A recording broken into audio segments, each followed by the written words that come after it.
Olá, bem-vindo à Nis TV. Hoje trago a review de um livro. Não é um mangá, também não é um livro escrito por um autor japonês. É sim um livro de não ficção, escrito por um professor catedrático que lecionou na Universidade Nova de Lisboa e que lhe conferiu o doutoramento honoris causa em 2002, se não me falha a memória. É um livro que faz todo o sentido eu falar aqui um pouco no canal e também faz sentido depois escrever uma review no site do Clube Otaku. Este livro eu desconhecia totalmente, descobri-o navegando pelo site da Gradiva, estava à procura dos novos volumes das séries que eles andam a lançar, para ver se já havia alguma coisa em pré-venda, por exemplo, do Team Phoenix e do CTO, duas séries que eu gosto muito e que a Gradiva está a lançar. Dizia eu, estava eu à procura desses títulos e deparei-me com este livro que eu achei bastante interessante e, como disse, faz todo o sentido eu falar aqui um bocado no canal. Enviei-lhes um e-mail a dizer que gostaria muito de ler este livro e que fazia muito sentido eu trazê-lo aqui para o canal para falar um bocado sobre ele e também para mostrar às pessoas que, tal como eu, gostam da cultura japonesa, e eles gentilmente responderam-me que sim e que me enviariam o livro. E agora é tempo para eu falar um bocadinho deste livro. Antes de falar, peço então para darem um like neste vídeo, subscreverem o canal se gostam do Japão, se gostam também de fanzines, que é uma das grandes secções deste canal. E não se esqueçam depois de comentar se têm algum interesse em ler este livro, se já o leram, se não gostam de ler livros de não ficção, preferem ler mangá e livros escritos por autores japoneses, digam-me tudo então aqui nos comentários deste vídeo. Vou então mostrar primeiro o livro que é este, é o Nambanjin, Os Portugueses no Japão, um livro escrito pelo professor Luís Filipe Tomás, como disse, catedrático e grande entendido das relações de Portugal e Japão.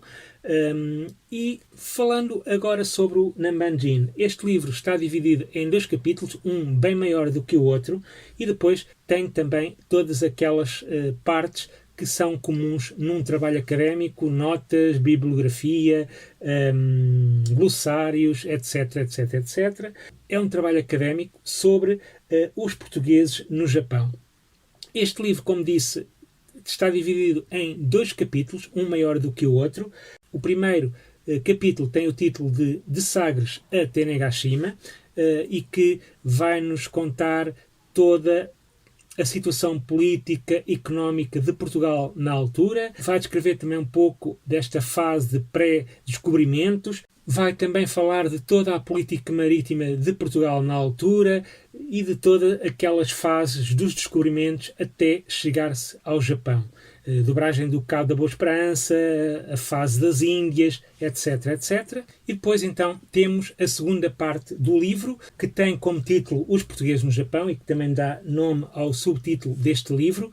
E aqui, neste segundo capítulo, vamos então ter a história da chegada dos portugueses a Tanegashima, do primeiro contacto com os japoneses, da missão dos jesuítas, que me fez lembrar também o livro do Endo, O Silêncio, que também tem um filme, que teve remake há poucos anos atrás e que também passou nas salas de cinema portuguesas. E depois também ainda temos um capítulozinho dedicado à história da espingarda no Japão, que também me fez lembrar logo aqueles episódios de Rurouni Kenshin, quando aparecem os portugueses a fazerem estas trocas comerciais. O livro tem bastante informação interessante, no entanto, eu esperava que o foco mais deste livro fosse a relação entre os portugueses e os japoneses. No entanto, o capítulo mais pequeno é exatamente esse de Portugal e do Japão e por isso fez-me gostar um pouco menos deste livro. No entanto, é um livro, como disse, cheio de informação interessante e para aquelas pessoas que se interessam por este tema, acho que é um excelente livro para saber um pouco mais, como disse, da história de Portugal desta altura, da expansão, da visão expansionista e dos descobrimentos de Portugal também nesta altura e depois um pouco da relação então entre os portugueses e os japoneses. E antes de terminar este vídeo, quero mais uma vez agradecer à editora Gradiva o facto de me ter enviado este exemplar para fazer aqui review no canal da Niji TV e depois, mais tarde, no site do Clube Otaku. E também peço-vos para subscreverem o canal e também deixarem um comentário sobre o que é que acharam deste livro, se já o leram ou não. Resta-me então despedir, sayonara e leiam muitos livros sobre o Japão.